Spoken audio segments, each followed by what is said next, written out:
अस्सलाम वालेकुम। मैं हूं यकीन सादिक अली और आज की हमारी वीडियो का अनुमान है कि अल्सर क्या है। एलिमेंट्री कनाल या गट की दीवारों में जख्म का हो जाना या छिल जाना अल्सर कहलाता है। एलिमेंट्री कनाल क्या है?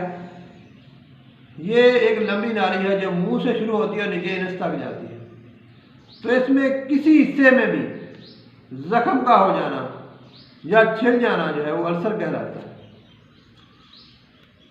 तो अल्सर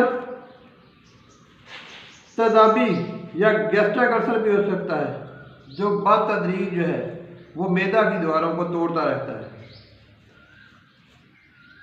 तो गैस्ट्रिक ग्लैंड होते हैं मैदे की दीवारों के अंदर, ये उस वक्त ही खारिज होते हैं, ये गैस्ट्रिक जूस खारिज करते हैं। जब हम खाना खा लेते हैं तो ये गैस्ट्रिक जूस खारिज करते हैं जिसके नतीजे में खाना जो है वो जल्द हजम हो जाता है। अगर ये अमल बेकाबू हो जाए तो फिर ये होता है कि जब मैदे में खाना ना भी हो तो गैस्ट्रिक जूस खारिज होता रहता है, जैसे जो क्या है कि वो फिर खाना तो होता नहीं तो वो गैस्ट्रिक जूस जो है वो मैदे की दीवारों को तोड़ देता है, जिससे क्या होता है गैस्ट्रिक अल्सर हो जाता है। तो इसके अलावा तवील अरसा तक डेस्प्रीन का इस्तेमाल या एस्प्रीन का इस्तेमाल करना, अगर हम ज़्यादा अरसा तक डेस्प्रीन या एस्प्रीन का इस्तेमाल करेंगे तो फिर भी हमें ये अल्सर हो जाएगा। इसके अलावा अक्सर लोगों को ये देखा गया है कि खाली पेट चाय का इस्तेमाल करते हैं। बहुत से लोग हैं कि सुबह उठते हैं क्या करते हैं कि सबसे पहले उनका काम क्या होता है कि चाय पी लें। तो खाली पेट चाय का इस्तेमाल करना, तो खाली पेट चाय के इस्तेमाल से भी मैदे का वरम हो जाता है, मैदे का अल्सर हो जाता है। फिर इसके अलावा ज़्यादा कुराज का इस्तेमाल, ये आमतौर पे जो बाज़ार में होते हैं तरह तरह के मशरूबात हैं, कुराज है, ज़्यादा कुराज का इस्तेमाल करेंगे तो इससे भी आप मैदा के अल्सर में मुब्तला हो जाएंगे। इसके अलावा ज़्यादा मिर्च का इस्तेमाल, अक्सर घरों में देखा गया है कि मिर्च बहुत तेज़ खाते हैं, ज़्यादा मसाला जात वाली ग़िज़ाएँ पका के खाते हैं। ज़्यादा मसाला जात वाली ग़िज़ाओं का अगर हम इस्तेमाल करेंगे, मसाला तेज़ इस्तेमाल करेंगे तो इससे भी मैदे का अल्सर हो जाएगा, और अगर ज़्यादा मिर्च का इस्तेमाल करेंगे तो इससे भी मैदे का अल्सर हो जाएगा। इसके अलावा तंबाकू नोशी अगर दूर से ज़्यादा की जाए तो ये भी मैदे का अल्सर का सबब बनती है। इसके अलावा ज़्यादा तुर्श अशिया का इस्तेमाल, खट्टी अशिया का इस्तेमाल, खाली पेट जो है तुर्श अशिया का इस्तेमाल ना करें। अगर आपने तुर्श अशिया इसका इस्तेमाल करना है जब आप खाना खाया हुआ हो, अपने आपका पेट भरा हुआ, तो फिर तुर्श अशिया इस्तेमाल करें। अगर आप खाली पेट तुर्श अशिया का इस्तेमाल करेंगे तो इससे भी आपको मैदे का अल्सर हो सकता है। अब अल्सर की अलामात क्या है?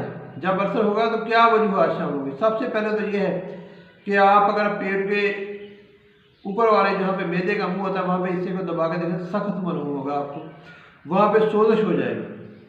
और पहले हिस्से अलामात में सोजिश होती है, सोजिश के बाद फिर क्या होता है कि दर्द होता है, शदीद दर्द, ख़ास तौर पे आधी रात के वक्त पेट में शदीद दर्द हो जाता है, शदीद जलन हो जाती है, और इंसान की भूख जो है वो कम हो जाती है, वज़न जो है वो कम से कम होता जाता है, और हत्ता कि जब ये अल्सर शिद्दत इख्तियार कर जाए तो फिर जो भी चीज़ आप खाएंगे, ख्वाह आपने कोई फल खा लिया, अंगूर खा लिए, या पर अनार के दाने खा लिए, या खाना खा लिया, या कोई मशरूबात भी लिया, जो भी चीज़ आप खाएंगे फ़ौरन आपके पेट में दर्द शुरू हो जाएगी, और नहायत ही ये ख़तरनाक बीमारी है। तो इससे बचने के लिए यही है,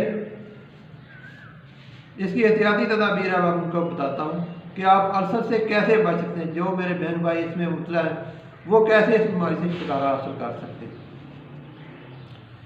तो सबसे पहले ये है कि चाय का इस्तेमाल जो है वो कम से कम करें, ज़्यादा पत्ती वाली चाय इस्तेमाल ना करें, हल्की पत्ती वाली चाय इस्तेमाल करें, और खाना खाने के बाद चाय का इस्तेमाल करें, खाली पेट चाय का इस्तेमाल ना करें।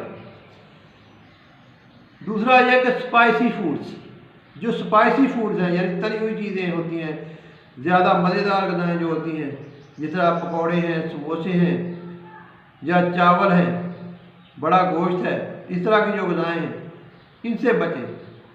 स्पाइसी फूड से बचें और सादा ग़िज़ाएँ इस्तेमाल करें, जिस तरह फल हैं, सब्जियां हैं, इस तरह ग़िज़ाएँ इस्तेमाल करें। और कोलाज के इस्तेमाल से बचें। अक्सर देखा गया है कि बहुत से लोग जो हैं वो कई कई गिलास कोलाज के पी जाते हैं।